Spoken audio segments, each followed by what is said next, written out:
Hello, everyone. Welcome to Decked. My name is Tyler, and with me is my friend Ray. How's it going? Good. How are you? Doing well.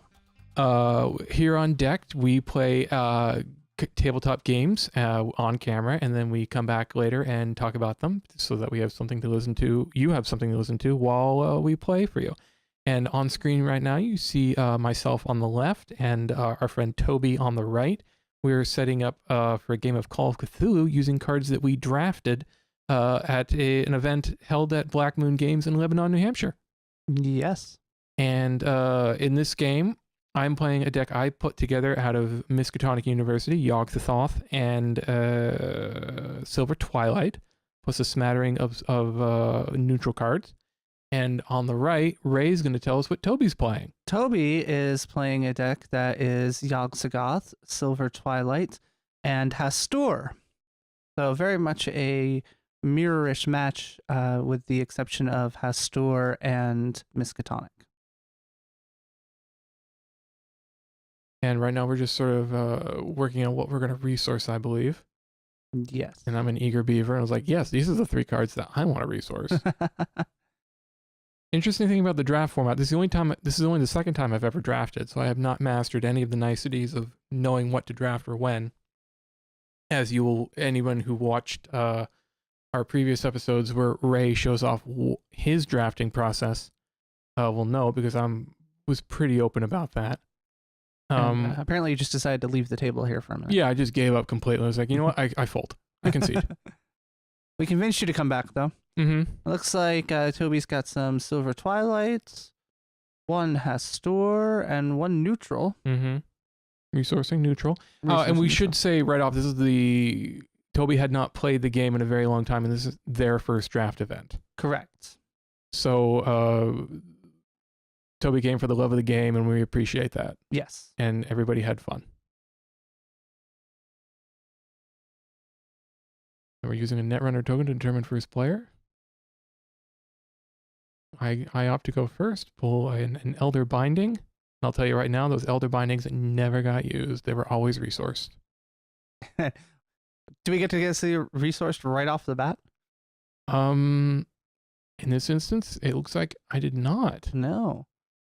Looks like you needed a little more Yog-Sothoth over there. Yeah.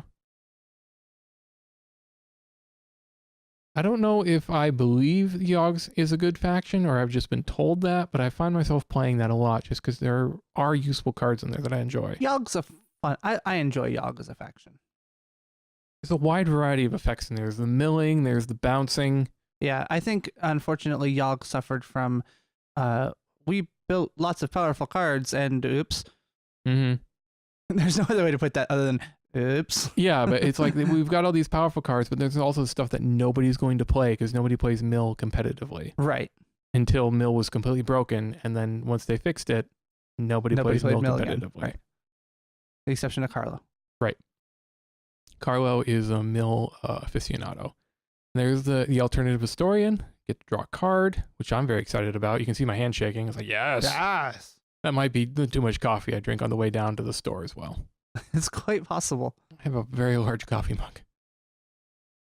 You also had the advantage of not having to drive for the first time. Yes, that was wonderful. And then more card draw with the archaeology interns. Yes. Draw 2, put 1 back on top, I believe. Maybe I believe that's true.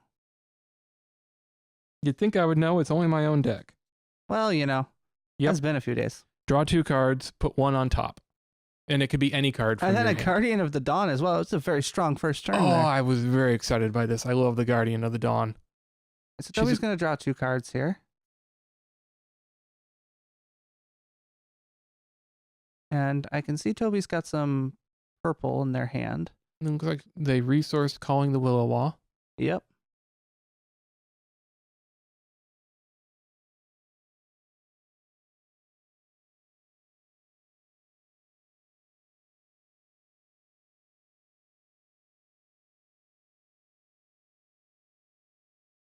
I see a Salvatore Yeah, I was there. about to say, that's Salvatore Neri, I see, Yep. in Toby's hand. The High Wizard of the Order in there, too. Which is a long way off, unfortunately. Yes, but there's Salvatore. And Salvatore copies people's text boxes or icons? I believe it's Nope, text box. Ah. So Salvatore needs a conspiracy in play to activate. Mm. And you can pay 1 to choose a character, and Salvatore gains the text box of that character until the end of the turn. That is a handy ability. In the first draft I used Salvatore to great effect. Mm-hmm. Salvatore also has a combat and an arcane icon. Yes, he's got a distinct advantage right now because he's got the only combat on the table. Yeah, you're actually pretty icon light over on your side. Yep.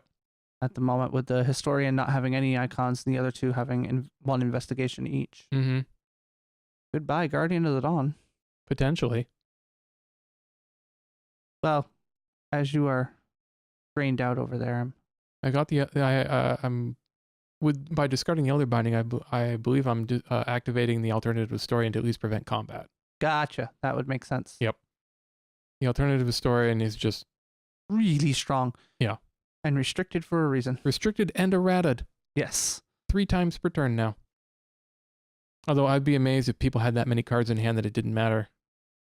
Well, I mean, we just saw how much card draw you had on your first turn. Mm-hmm. Yeah, I'm always sort of actually no, that was a good play for me because it was a total push. Otherwise, I'm 1 token up and Toby got none because of the Guardian has 2 skill for 1 drop. Correct. So that was a good. I'm happy with that play in retrospect. Turn passing gestures. Turn passing gestures, yes.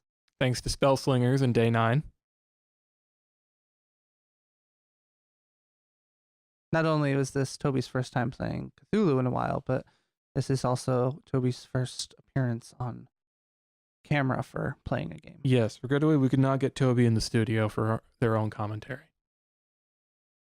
But we were that was a record number of participants for a Cthulhu event that I've been able to go to. So I was happy with that. That was 6 people. Yeah, 6 people. I was super excited. It only took the game getting canceled for us to get popular enough to get everybody to play. Right. It was like once the game was finished, everybody was like, yes, now I will buy in. Yes. And fight over the same 2 blue packs that no one else can find. That's not true. It's not. We're not fighting over the same 2. We're fighting over 1. All right. The same 1 blue pack that nobody can lay their hands on. Except me, because I bought in early. Yeah, you bought in early. It was cool. Yeah, I was saying, I know Rod and I both need. He needs 3 blue packs. I need 2, but there's only 1 that we share in common that we both need. I see. I thought you were both down to the same 2 for some reason. No, unfortunately, I was able to purchase. Unfortunately. Unfortunately, he purchased 2 from one place, and I realized they had the rest of them, and I quickly bought them out of the rest of them. I see. Not realizing that they were so out of print. Mm-hmm. I think I'm calling in for an informal ruling. Or I'm being asked to rule. You may be being asked to rule. Asked to rule, but not willing to take up the office. Yes. And I'm deliberating over a key seeker, I believe. Or an elder binding. I'm never deliberating over the elder binding. You've got a key seeker and a seeker of the profane? No. Mm-mm. I see the key seeker. Right. The key seeker is the one that was first in your hand. You have one of the other ones that I use in my Arcane to the Membrane deck. That, I think, is Richard Pike that I'm resourcing right now. I never played Richard Pike. I always resourced him. Quite possibly. Arcane Initiate? No. Pike's gimmick is that one right there. Oh gosh, I bet you that's the Cultist of the Key. Cultist of the Key, thank you. Yes, that's exactly what that is. Exhaust it to choose a story, then gain or lose an arcane struggle at that story. And look what just came into play. Mm-hmm. That is a handy ability when you have when you got a couple books, but you feel like you're not gonna. When the other side has as many books as you do, yes, taking away that struggle can be pivotal. And you're also making it day. Right. Let's make it day. Let's get that Guardian going. Day now, the Guardian gains a combat and an arcane when it's day? So the Guardian goes from 1 investigation to combat arcane investigation. Very, very good card. Now the Guardian's resetting itself, which is super helpful, especially it's 1 skull to 1 skull on the 2 sides of the table. Correct. And if you go Go. If Toby had gone towards the cultist of the key, then you could have canceled out the combat. Right. And stop the cultists from refreshing. But Toby's got a feint. Toby does have a feint. Strong play. Toby played feint a lot, which drove me nuts. Feint is I don't know how Toby had so many feints. I didn't put feint in my deck. I think I was one of the few people that didn't put feint in my finished deck. It's just it's 0 cost and it's a good utility card because when you're playing on this field, like one skull can make the difference. Yes, definitely. And there were times I think when feint hurt me the most when it was used against me, it wasn't so much for the skull loss as it was for the skill loss. Mm-hmm. Particularly turn is passed.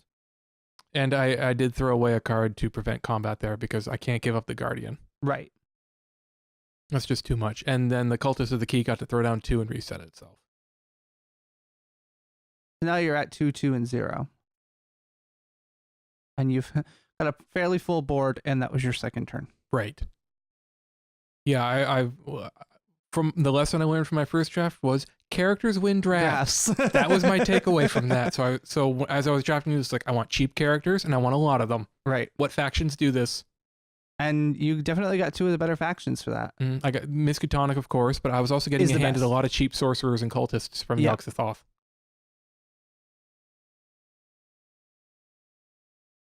What's Toby playing? Or is Toby simply not removed the marker?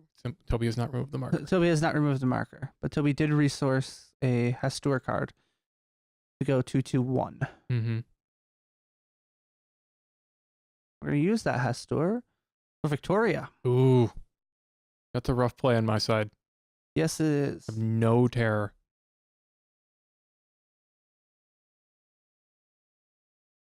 And Toby gets to choose which character. Mm-hmm.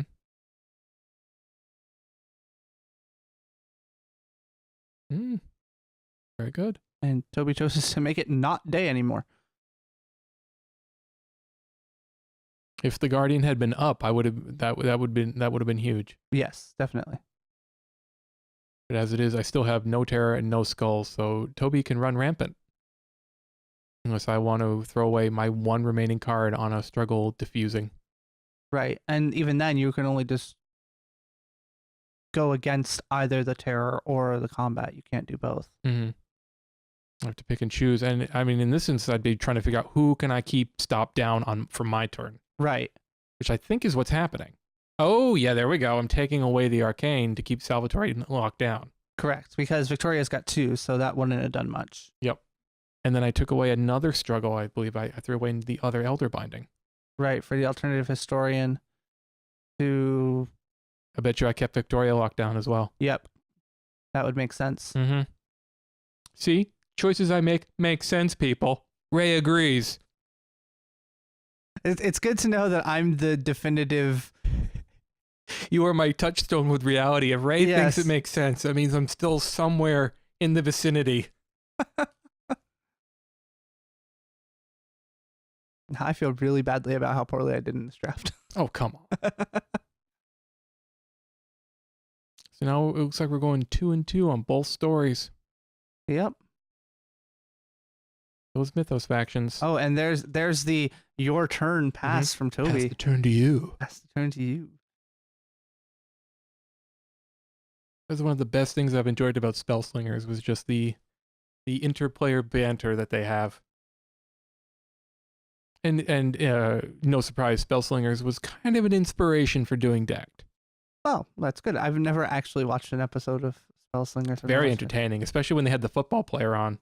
Okay. Chris Cluey? Cluvy? Yeah, No, he's like a huge game nerd. oh, fair enough. Yeah. And he's a brutal Magic player. Usually it's someone who's just learning the game. Right. But this guy knew what he was doing, so they gave him amped up decks. Right. And he's just like, boom.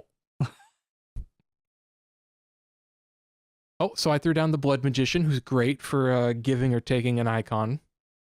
And he doesn't tap to do it either. You can just keep paying 1. That's one of my favorite things about Blood Magician. I seem to remember I was sitting next to you while you were playing this game, and you commented to me at one point in time. You're like, this Blood Magician's really good. Mm-hmm. Should have kept my mouth shut. Not that we played against each other, but... No, we didn't play against each other, but... This is one of the few times where I'm actually considering the story effects of the cards. It's one of my major failings as a player is I don't think about what the story cards might do if I choose to not contest them. Right. You know, I just you just won both of them. Yeah, I swept them. This is the first time since I learned to play Cthulhu that you and I were in the same place, both playing Cthulhu, and we didn't end up playing against each other. Momentous. Really momentous. You have no idea how important 6 people was, folks. It feels like a watershed moment. It kind of does. I don't know if we're ever going to play this many people ever again. Yeah, I don't know either. If Yes, there's we ever going will. to be a situation where, you know, one of us does so well and the other one does so poorly that we don't play each other. Oh, pshaw. Well, granted, you know, I'd like to think usually it would be the other way around. I would do really well and you would do really poorly, but, you know. Let's not give away too much of what's going to come up in the future episode. That's just mean. Oh, I play well. I just didn't draft a well enough deck. As anybody who watched the drafting episode will notice, because we do discuss how you felt about it. Yes, exactly. So now Salvatore and Victoria are both up, and I have a card in hand, and the cultist is up, so I could potentially defuse both of them again. Right. But here comes the third thing. What is the third thing? It's a tattered cloak. I think it's a tattered cloak. Tell us about the tattered cloak. I recognize that artwork. So the tattered cloak, you attach to a character, and the attached character gains the servitor subtype. Not necessarily a huge subtype for things to be gaining. Mm-hmm. And then it has a response of after a lunatic character is driven insane, you get to choose an opponent. That opponent must drive a character they control insane or choose and discard a card from their hand. There is a limit to once per turn on this ability. So it's a very control-ish element, and it depends on the lunatic subtype. Exactly. And I think we'll find as that's sort of the first indicator that Toby was going for the lunatic theme. Correct. Which, when you watch the drafting video, makes sense based on what was not being seen. Very much so. So Salvatore goes after the 7th gate, and Victoria goes after rotting away? Or is that obsessive research? Obsessive research. Okay. And it's important to note that Victoria is not a lunatic. She is just a cultist. Mm-hmm. And villainous. Yep, and could not be driven insane normally. Correct. Also, if she were, I think the cloak would go away before it could do anything. Correct. So we're sending the Guardian in against Victoria. Because you can discard a card to get rid of the terror icon and then win with combat. I think that's the hope, but I bet Toby has another feint. Oh, Fist of No. Yog-Sothoth. That is a Fist of Yog-Sothoth. Which makes me sad because Toby overpaid for it. Yes, Toby did overpay for it. So, the Fist of Yog-Sothoth is a spell, and you choose a character. That character gains Terror, Combat, and Arcane until the end of the phase. And if you overpaid for it, you may return it to your hand instead of putting it into your discard pile. Mm-hmm. So Toby's going to get to do that again at some point. So Victoria now has 2 Terror, a Combat, and 3 Arcane. And there's a feint! Yep. I used the Blood Magician, and then Toby fainted. And now it's down to the historian. That's pretty rough. I know the Blood Magician is good, but fainting because of it? That's just...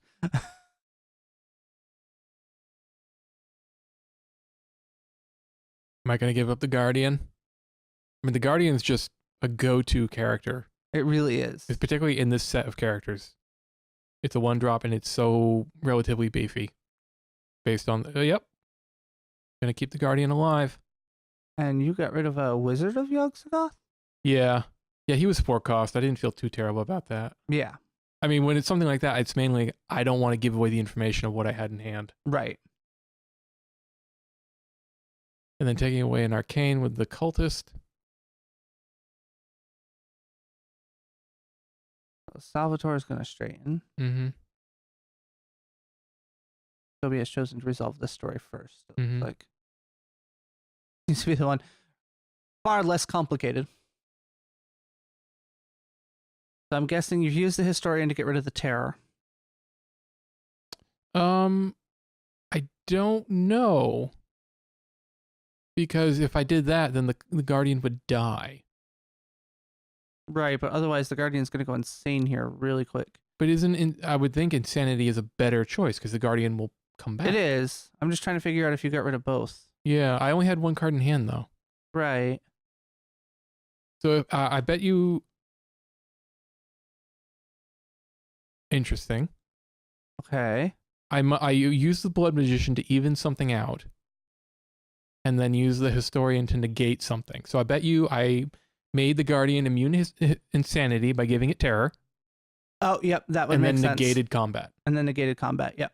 Yep. Again, After the Feint was choices I played. make can be intuited based on evidence. I'm not completely off base. I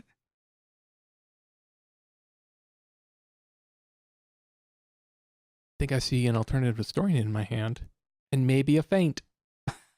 Of course. Well, once the feint's played on me, I want to have my revenge. That's right. But I don't want to give away what I have either. Especially with a Historian on the board, another Historian is basically, yeah, I could play it, or I could just throw it away and save my bacon. Right. Although the card draw with Historian will replace itself in hand, which is nice.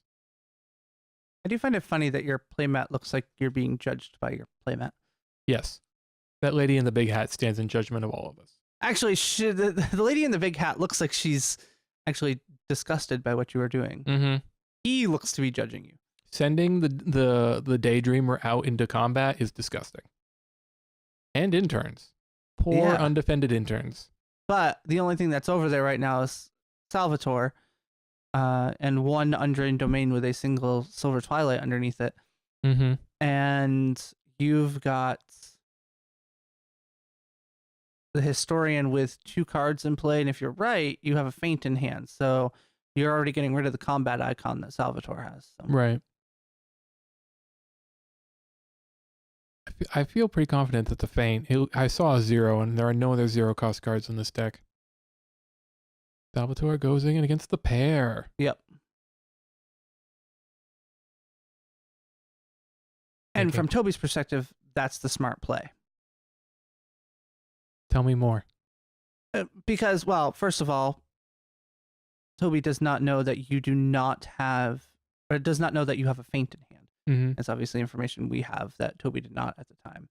And worst case scenario, you cancel out combat over there. Mm-hmm. And Toby has forced you to discard a card. In this case, you're going to use the feint to remove the combat icon. Mm-hmm. And the skill. And the skill, correct. Which puts Salvatore at 0, potentially. And you just use the Blood Magician for something. To give somebody up there a combat icon? Maybe? Yeah, because there's no skulls there otherwise, and I'd rather kill Salvatore. Right. Yep. There That's he goes. exactly what you did. Man, that Blood Magician's strong. I picked that up from a user on Card Game DB who goes by the name Wilbur. He's from the group out in Monroeville or Pittsburgh where Tom Caper lives. Okay, I've seen Wilbur pop up on the forums on occasion. Yeah, before there was a massive errata that gutted it, he had a really fun Sorcerer deck build that I enjoyed. Gotcha. The only time I ever beat Carlo. Oh. Well, I think it was the only time I ever beat Carlo. There's so few. All right, you've definitely got a strong lead going at this point in time. Yeah. Unfortunately, Toby's deck has got Hastur in it, and Hastur, especially before the release of the new box set and even the last couple box sets, tends to be notoriously slow. That's a performance artist that just came into play. Yep. Good control effect. Yes. Cancellation effect, which is a control element of control. Yes. Toby's rethinking. Oh, rethinking. Recalibrating. Calculating. Considering the odds. Resourcing first. Always a good choice.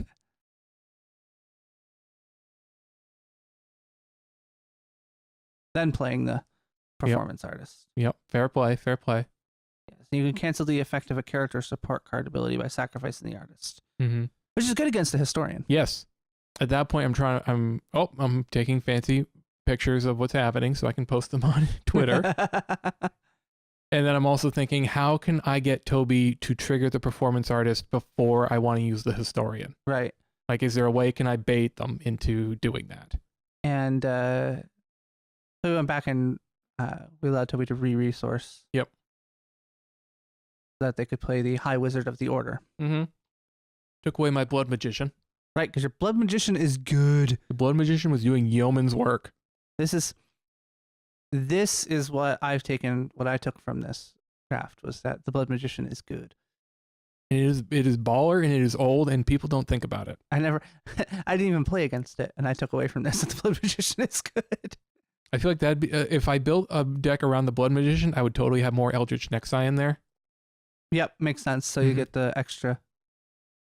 So the High Wizard's going after that center story, trying to take it away from me, because I believe he has investigation, so he could potentially sweep it. And so, just so folks know, unfortunately, power supply ran out on this match before it ended. So you won't get to see the final moments, unfortunately. But we got almost to the end. The match ultimately went my way. It was a well-played game. I really appreciated getting the chance to play against Toby, especially because Toby made a special trip down to draft with us for the first time ever. Right. After not having played Cthulhu in a long time. So everybody, follow Decked on YouTube, youtube.com/deckshow. Subscribe. Watch out for more episodes from this draft series. Ray, thanks as always for joining us. You're welcome. It's been a treat. It's been a pleasure. And we are out of here. We'll see you next time.